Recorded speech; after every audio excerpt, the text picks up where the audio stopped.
देखो, तुम्हें जो चाहिए सब मिलेगा। खूब खाओ पियो, मजे की जिंदगी जियो, लेकिन बस मुझे एक बच्चा पैदा करके दे दो। कुछ दिनों के बाद, मम्मी, बच्चे के लिए आपने मेरी शादी चमेली के साथ करवा तो दी, लेकिन दिन और रात का चैन मिट गया है। सारा दिन शीतल और चमेली की बहस चलती रहती है। अब शीतल को इस घर में रखने से क्या होगा? मैं तो कहती हूँ उसे घर से निकाल दो, है भी किस काम की।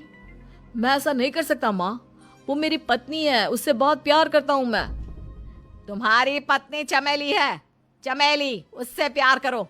अरे तुम्हारे बच्चे को जन्म देने वाली है वो। अभिमन्यु, मैं खुद ही इस घर से चली जाती हूँ। वैसे भी अपने ही घर में नौकरों की तरह रहकर परेशान हो चुकी हूँ। घर की नौकरानी मेरे ऊपर हुक्म चलाती है, वो तुम्हारी पत्नी बन चुकी है। अब मेरा इस घर में क्या काम? अभिमन्यु के बार बार रोकने पर भी शीतल उस घर से चली जाती है। कुछ दिनों के बाद चमेली एक बच्चे को जन्म देती है। भगवान ने मेरी सुन ली, मेरे बेटे का घर भर गया, उसका अपना बच्चा इस दुनिया में आ गया। मम्मी जी, बच्चे को हाथ लगाने से पहले मेरी एक शर्त सुन लो। तुम कहना क्या चाहती हो चमेली? आपकी मम्मी को बहुत शौक था ना अपने पोते को खिलाने का। अब देखो, इस दुनिया में हर चीज की कोई ना कोई कीमत तो होती है। तुम अपनी आधी प्रॉपर्टी मेरे नाम कर दो, बच्चा तुम्हारे नाम। अरे लेकिन मैंने अपने बेटे से तुम्हारी शादी करवाई है, अब ये सौदेबाजी कहाँ से आ गई? जो औरत अपनी बहू को घर से निकाल कर एक नौकरानी के साथ अपने बेटे की शादी करवा दे, वो तो सौदेबाजी कर ही सकती है ना। उसका कैसे भरोसा कर सकते हैं? मुझे बस आप लोगों की प्रॉपर्टी चाहिए, उसके बाद ही बच्चे को आप हाथ लगा सकते हैं। मैंने कहा था ना मम्मी, आप गलत कर रही हैं। देखिए, उसका नतीजा आपके सामने है। जब शीतल को पता चलता है कि अभिमन्यु और चमेली का बच्चा दुनिया में आ गया है, तो वो अपने घर पहुंचती है। अभिमन्यु, कहाँ है आपका बच्चा? क्या मैं उसे देख सकती हूँ? कुछ भी मत पूछो शीतल, माँ की हुई एक गलती हम लोगों पर भारी पड़ रही है। वो नौकरानी अपनी औकात पर आ गई है और अब हमसे अपनी आधी प्रॉपर्टी मांग रही है, वो भी बच्चे के बदले में।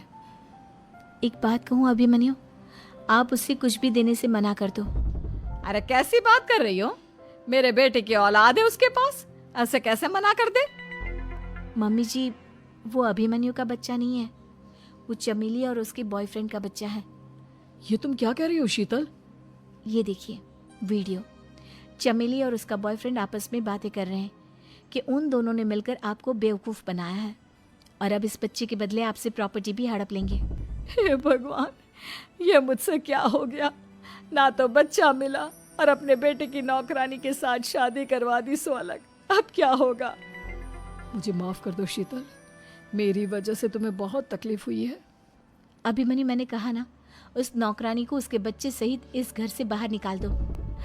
लगता है मेरे अभिमन्यु का बाप बनने का सपना अधूरा ही रह जाएगा। अभिमन्यु, अपनी मम्मी से कहो कि परेशान ना हो। आपको याद है एक बार हम एक IVF सेंटर गए थे, मैंने फिर से वहाँ जाकर बात की थी और आपको पता है इस बार मैं प्रेग्नेंट हूँ, क्योंकि हमने वहाँ पर प्रोसीजर करवाया था जिसकी वजह से मैं प्रेग्नेंट हो गई थी। और इस बात का पता मुझे बस कुछ महीने पहले ही लगा है। हमारा बच्चा इस दुनिया में आने वाला है अभिमन्यु। मुझे माफ कर दो शीतल बहू, मुझसे बहुत बड़ी गलती हो गई। कोई बात नहीं माँ, लेकिन अब हमें उस धोखेबाज नौकरानी को इस घर से बाहर निकालना है और इस घर की मालकिन को वापस घर लाना है।